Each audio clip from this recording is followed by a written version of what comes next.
Stroke itu kondisi emergensi. Jadi kondisi yang harus segera dibawa ke IGD dan harus mendapatkan tata laksana segera. Makin cepat datang, makin cepat ditangani, struknya tidak semakin luas, dan kinerja yang rusaknya jadi cuma semakin dikit.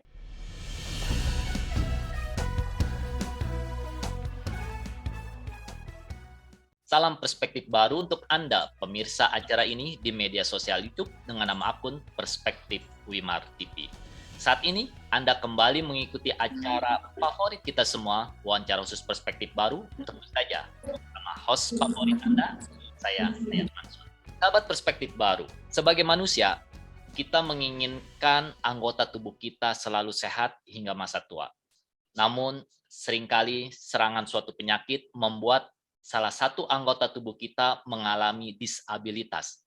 Nah, salah satu penyakit tidak menular yang harus kita waspadai saat ini adalah stroke. Ini karena menurut WHO, stroke merupakan penyebab disabilitas nomor 1 di dunia. Bahkan dilaporkan stroke menjadi penyebab kematian nomor 2 di dunia akibat penyakit tidak menular. Namun kalau di Indonesia katanya merupakan penyebab kematian nomor 1 penyakit tidak menular. Mengingat besarnya bahaya dari penyakit stroke ini, pada hari ini kami mewawancarai Dr. Sabila Firdausia, spesialis neurologis, dokter spesialis saraf yang bekerja di beberapa rumah sakit swasta di Jakarta. Salam sehat, Dok. Salam sehat, Pak Hayat. Iya, terima kasih sudah bersedia hadir untuk wawancara di Perspektif Baru di sela-sela kegiatan menangani pasien. Ya, Pak. Dok, data yang kami dapat ya, merujuk dari Kementerian Kesehatan bahwa sekitar 80% masyarakat Indonesia belum mengenali gejala stroke. Padahal masyarakat yang mengetahui tanda dan gejala stroke ini bisa membuat penanganan stroke lebih cepat dan juga lebih membuka kesempatan untuk menyelamatkan jiwa. Jadi apa sih tanda-tanda atau gejala-gejala awal seseorang akan terkena serangan stroke? Nah, kalau informasi yang banyak di masyarakat katanya kalau sering kesemutan itu merupakan tanda-tanda awal untuk seseorang terkena stroke. Benarkah? Ya, baik, terima kasih Pak Hayat. Sebenarnya stroke itu sendiri kalau dari per definisi ya, dia itu serangan ya. Kita sebut serangan ya. Serangan bisa otak, bisa tulang belakang, bisa mata yang mendadak. Jadi satu kuncinya harus mendadak ya. Dua, serangan ya. Jadi artinya serangan yang mendadak. Yang ketiga, harus lebih dari 24 jam durasinya untuk bisa dibilang stroke ya. Tapi kurang dari 24 jam kita juga nggak boleh abai karena memang yang penting udah ada serangan yang mendadak, udah cepat-cepat mengarah ke arah stroke. Kemudian yang keempat, harus dari adanya kerusakan di pembuluh darah. Nah, gejalanya apa aja dari yang serangan mendadak lebih dari 24 jam dan harus dari kerusakan pembuluh darah di otak. Sebenarnya ada pneumoniknya ya Pak ya, singkatannya kalau misalnya di Kemenkes itu mereka buat segera ke RS. Mungkin udah banyak flyer-flyernya ya atau spanduk-spanduk segera ke RS. Jadi senyum tidak simetris, se-nya, ge-nya gerak, gerakan anggota tubuh sebelahnya lemah, ra-nya bicaranya pelo, terus kebas sesisi, terus RS rabun mendadak, dan S sakit kepala hebat yang baru pertama kali dirasakan oleh penderita. Nah, selain itu sebenarnya kalau mau kita rangkum dari head to toe, yang gejala mendadak itu pertama dari mata ya, rabun mendadak atau pandangan double mendadak atau nggak bisa ngelihat seperti ngelihat kacamata kuda mendadak ya, terus gangguan penciuman mendadak, gangguan pendengaran mendadak, kemudian mulut mencong, bicara pelo, baal sekitar mulut, sakit kepala hebat yang belum pernah dirasakan sebelumnya, pusing berputar mendadak disertai mual muntah, bisa juga disertai gangguan memori mendadak ya. Kemudian gangguan bahasa mendadak, tiba-tiba nggak bisa ngomong atau tiba-tiba nggak ngerti pembicaraan, ngomongnya jadi ngelantur gitu. Kelemahan sesisi, baal sesisi, kesemutan sesisi, yang khas ya biasanya kan itu ya lemes belah gitu. Tapi sebenarnya ya itu banyak sekali gejala-gejala stroke yang orang-orang belum tahu gitu ya. Termasuk ya tadi ya yang paling banyak sekarang, terutama pada orang tua, tiba-tiba nggak bisa ngomong gitu. Terus atau enggak lupa mendadak gitu ya, tiba-tiba ngaco. Dok, Kejang juga bisa nah sebelum gitu. gejala-gejala atau tanda-tanda awal itu, apakah ada tanda-tanda lainnya? Seperti misalnya sebelumnya, seminggu sebelumnya, atau 3 hari sebelumnya itu sering kesemutan, atau misalnya sakit kepala terus, dan sebagainya? Mengenai itu sebenarnya nggak ada, Pak. Makanya kita bilang mendadak. Ya kalau misalnya dia kesemutan nih mendadak, kesemutannya yang tadi ya, nggak spesifik ya, kesemutan sebelah, bukan, atau kesemutan area mulut, bukan kesemutan ujung-ujung jari.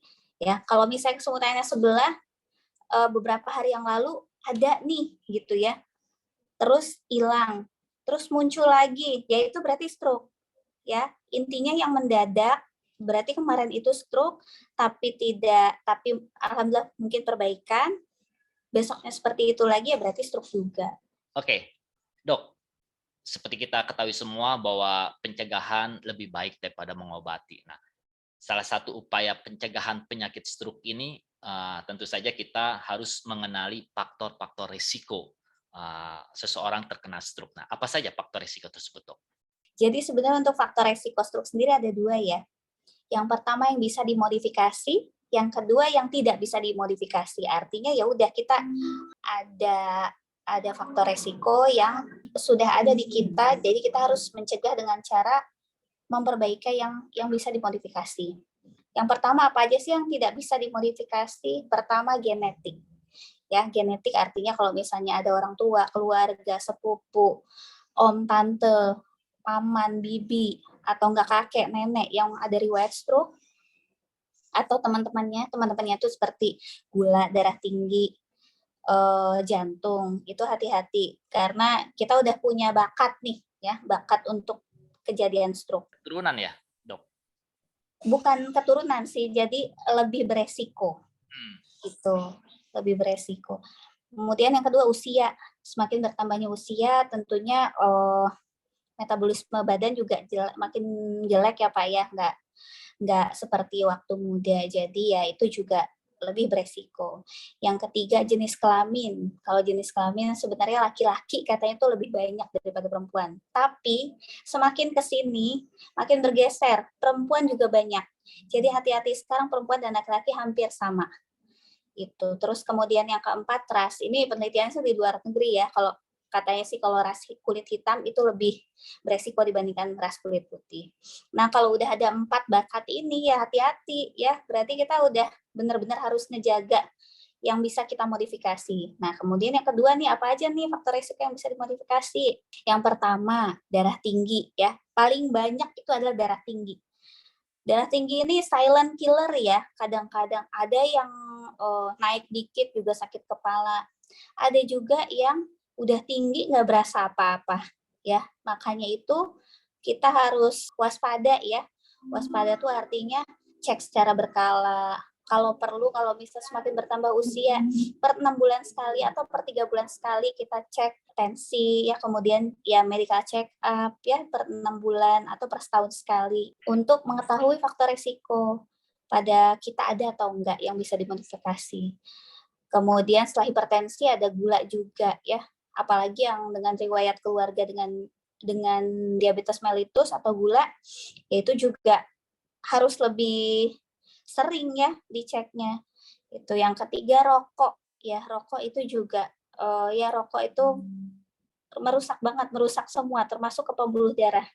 Itu yang keempat dislipidemi atau kolesterol tinggi, lemak yang tinggi gitu ya. Yang kelima obesitas, kegemukan itu juga lebih beresiko. Oke dok. Terima Jadi faktor yang tidak bisa dimodifikasi tersebut beredar juga di masyarakat ini mitos bahwa mengkonsumsi garam juga bisa memicu terkena serangan stroke. Benarkah? Iya, garamnya gimana dulu Pak? Segelas. Enggak deh. Sebenarnya kalau misalnya garam itu kita butuh ya. Garam itu tubuh tuh butuh untuk kesadaran juga, untuk metabolisme sel, untuk kerjanya sel itu butuh garam atau natrium. Cuman yang porsinya kebanyakan atau enggak yang sudah dalam bentuk MSG ya monosodium gitu atau enggak yang sudah dalam bentuk ya udah dalam bentuk kemasan-kemasan atau yang berupa micin itu yang lebih bahaya sebenarnya. Jadi sebenarnya kalau bisa dibilang terutama ya orang darah tinggi itu nggak boleh makan garam, ya ada benarnya tapi ada salahnya juga. Benarnya apa? Nggak boleh terlalu banyak. Salahnya ya dia juga butuh garam gitu. Jadi nggak benar orang darah tinggi makanannya harus hambar, enggak. Tetap dikasih garam tapi dengan batas wajar. Jadi apa saja makanan-makanan yang baik kita konsumsi untuk mencegah terjadinya serangan yang mendadak? Sebelum yang baik, yang jelek dulu ya kali ya. Jadi yang jelek dulu yang nggak boleh ya. Makanan-makanan yang tinggi lemak jenuh ya atau lemak transnya. Misalnya daging merah atau enggak produk-produk dairy seperti keju gitu ya Pak ya. Terus semua yang diolah goreng itu akan jadi lemak jenuh atau lemak trans ya. Jadi ya hati-hati penggorengan itu 2 kali, 3 kali lemaknya akan makin tinggi, lemak jenuh dan transnya gitu. Kemudian kuning telur ya itu mengandung kolesterol juga tinggi. Kolesterol dan lemak jenuh dan lemak trans sebenarnya nggak boleh.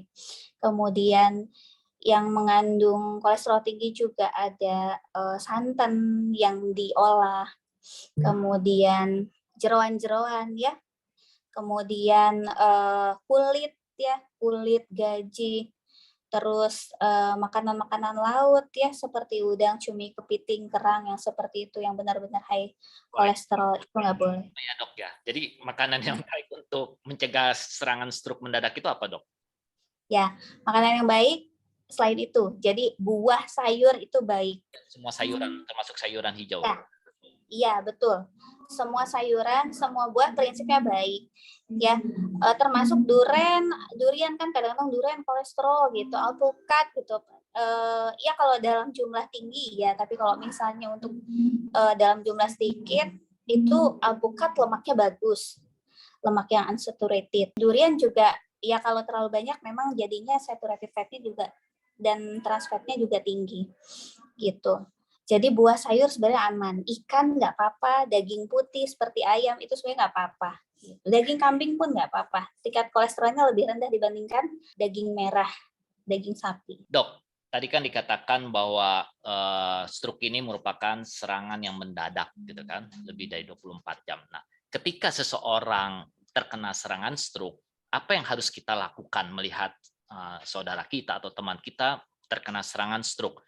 Nah, informasi yang beredar gitu di masyarakat dan banyak melalui WA katanya dengan menusukkan ujung jari dengan jarum itu bisa membantu bagi orang yang terkena serangan stroke. Benarkah?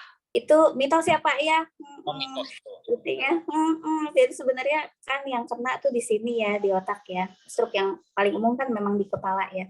Kalau misalnya kita tusuk jarum, ini secara logika aja nyampe nggak ke otak jauh banget kan. Stroke itu kan ada 2 ya, bisa sumbatan, bisa pendarahan. Tergantung nanti kita lihat dari hasil CT scan.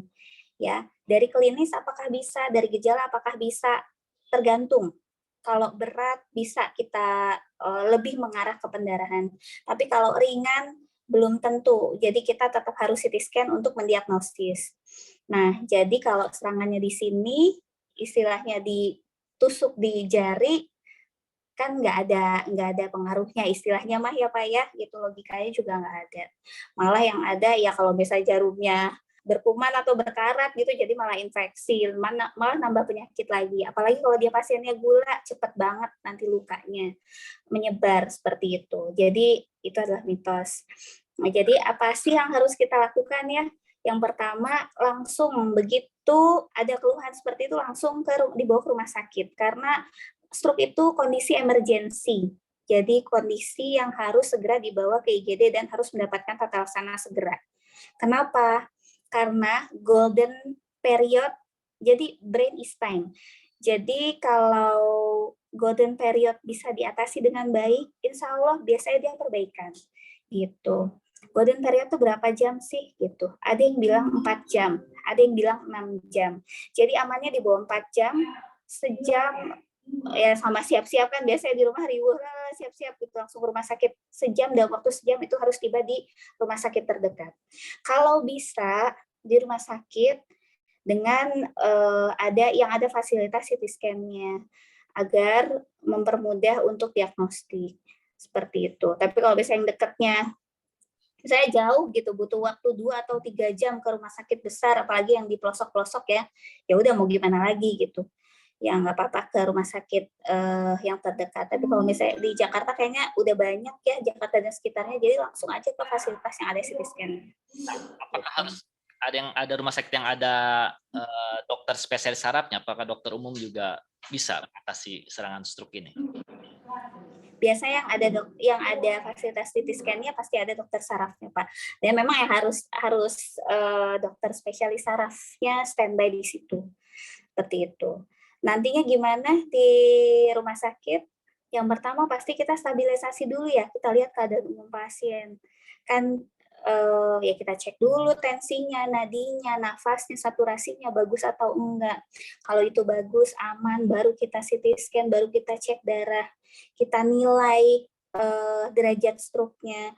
Apabila memang ada tempatnya untuk kita lakukan, ada namanya trombolisis ya. Jadi pengencer darah disuntikkan ke dalam pembuluh darah, itu akan lebih bagus hasilnya. Tapi dengan syarat yaitu gejala stroke-nya harus agak berat ya, ada hitung-hitungannya. Kemudian waktunya harus kurang dari 4 atau 6 jam ya. Kemudian tidak ada penyulit, nanti ada checklist-checklistnya sendiri. Itu untuk stroke yang fase akut. Informasi yang beredar di masyarakat juga atau mungkin juga ini mitos atau bukan bahwa ketika orang terkena serangan stroke itu katanya untuk meredakannya dikasih obat pengencer darah seperti yang tadi dokter jelaskan. Apakah benar informasi tersebut? Sebelum dibawa ke rumah sakit katanya dikasih dulu obat pengencer darah sambil dibawa ke rumah sakit. Jangan ya, obat pengencer darah itu memang harus atas indikasi. Karena apa? Karena kita nggak tahu dia stroke pendarahan atau sumbatan. Jadi setelah CT scan baru kita tahu dia pendarahan atau sumbatan. Kalau sumbatan baru kita kasih. Kalau ternyata stroke pendarahan dikasih pengencer darah makin encer, makin banyak pendarahannya. Nanti malah makin jelek klinisnya. Itu gejalanya malah makin berat. Apakah benar orang yang terkena stroke tidak akan bisa pulih lagi 100%, artinya dia akan mengalami disabilitas selama hidupnya? Tadi ada slogan time is brain ya Pak ya. Kalau time is brain ya berarti makin cepat kita obatin, sebenarnya keluarannya makin baik ya. Jadi istilahnya kalau sel otak itu nggak dikasih makan dalam waktu 6 menit sebenarnya dia udah mati. Tapi gimana yang mati itu kan hanya sebagian ya. Sebagian yang lain masih hidup. Kalau makin lama makin luas area yang mati. Seperti itu. Jadi kita mencegah itu. Makin cepat datang, makin cepat ditangani, struknya tidak semakin luas, dan kinerja yang rusaknya jadi cuma semakin dikit gitu. Jadi kita bisa dilakukan rehabilitasi setelahnya seperti itu. Jadi rehabilitasi itu ya untuk memperbaiki keluhan stroke yang terjadi. Cuman ada catatannya nih, keluhannya harus ya nggak berat ya. Kalau misalnya memang sampai penurunan kesadaran gitu, terus lemah anggota tubuhnya berat banget sampai ngeplek gitu, nggak bisa diangkat sama sekali, itu gerak sedikit aja itu udah termasuk perbaikan gitu. Jadi sebenarnya bisa sembuh asal cepat, rehabilitasinya juga bagus, dan pasiennya mau gitu. Oke, terima kasih Dok. Sebagai penutup, saya hanya mengingatkan kepada sahabat perspektif baru bahwa jangan mudah mempercayai mitos-mitos mengenai stroke. Yang tepat adalah segera bawa seseorang yang terkena serangan stroke ke rumah sakit untuk segera mendapatkan pengobatan. Terima kasih, sampai jumpa di wawancara perspektif baru berikutnya.